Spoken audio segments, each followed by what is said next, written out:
Hey all my pickle bros, coming at you with this video because it's easier to explain things in words than text. I've had a lot of update emails as we've been drawing closer to the event itself. So many things have been covered. There are still some clarifications I constantly get asked, so that's the purpose of this video. We will be using Franklin X40s as the balls. I understand that's frustrating for a lot of you, but that's kind of Lifetime's ball. That's what we use in there. And as other new balls come out that become more widespread, more used, like this new Selkirk ball, future events may be switched over to another ball. But we're going to be using the Franklin. Wanted to clarify the brackets. We ranked the teams. The captains all ranked the teams based on how challenging they thought that team was. And so each of the teams got a power ranking. And then for fairness, if you will, because let's be honest, if you look at every team and all the dynamics and the duos and the partnerships, I'm so pleased and rather surprised with the parity that I expect us to have in this event. So I don't think there is any standout team. There was a lot of actually disagreement with, oh, I'm not scared of this team. Why aren't you scared of them? I'm really scared of them, right? And so even us captains had some conflicting opinions on, which I think is lovely, right? Because it shows that there is no clear cut strongest team. And so we did a power ranking. And so what we did is where we had the number one power ranked team will be playing the 5th ranked power ranked team. The 2nd ranked team will be playing the 6th ranked team. The 3rd ranked will play the 7th, and the 4th ranked will play the 8th rank. And we will have 1 at the top against 5. And then I believe, I have to go look at the bracket with the guys, but I believe it will then be, and then so 2 and 6 will be at the bottom. And then we will have 3 and 7 on the bottom, and 4 and 8 on the top.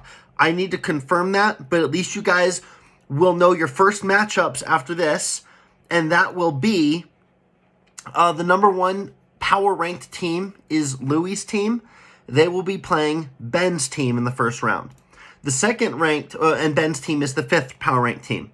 The 2nd power ranked team is Tim Whiteman's team. They will be playing Sean's team. My team is the 3rd power ranked team. We will be playing Jesse's at the 7th. And then Mick Tingstrom's team will be playing Nick Patterson's team at the 4 and the 8. So that is your first round matchup. Captains and players, you can at least game plan for your first matchup.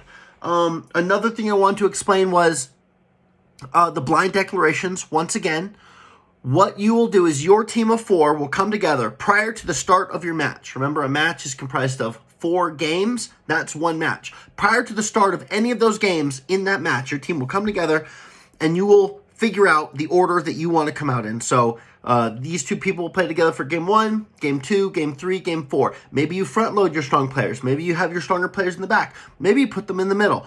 But you will predetermine what you're going to be sending out for games 1, 2, 3, and 4. Your opponents will be doing the same. Once you have created your 4 pairings and the games in which they'll be playing, 2 captains will come together, flip over their paper and be like, oh, interesting, here's our first matchup. Oh, interesting. Oh, that's who you did 3rd. Here's who we did 3rd. So that way it's a fair and interesting way to build your lineups instead of doing 1 and 2 the entire time. You can just do paper, rock, scissors. I think that's what we'll do. Paper, rock, scissors prior to the start of each game for serve or side.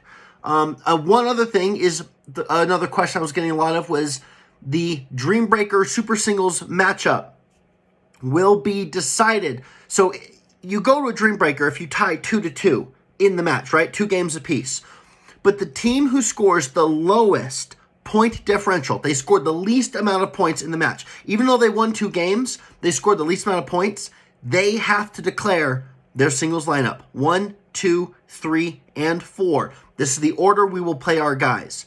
The team who had the higher point differential will see that lineup and respond to it with their order of their 4 players. So if you have something funky, and a lot of the teams, you know who the strongest singles player is, but there's some teams that have a couple guys who know what they're doing.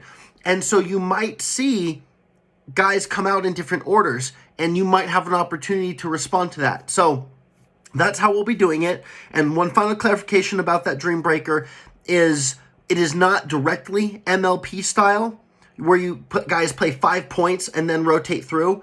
It is the first pairing, 1v1, will play until someone gets to the score of 5. So that might be a 5-0 score, it might be a 5-4 score. But when someone in that first pairing gets to 5, the second pairing will come on. Those 2 guys will leave, the next 2 will come on. They'll play until someone gets to 10 points. Score could be 10-0, score could be 10-9. Then that second pairing will leave, the third pairing will come on. They'll play to the conclusion of 15, 15-0, 15-14, whatever it might be. Once they score 15, they're off. Then the last pairing, the fourth pairing, your closers, probably your best singles player, will come in and play until one of those guys gets to 20 points. And that game is rally scoring. So, want to throw those clarifications at you. Sorry for taking up, 6.5 minutes of your life. But wanted to clear everything up. If you guys have any more questions, respond to this email, text me, or call me. I am happy to clarify everything, guys. I cannot wait. Hope you're getting practicing. Hoping you're meeting your teammates. This is going to be epic.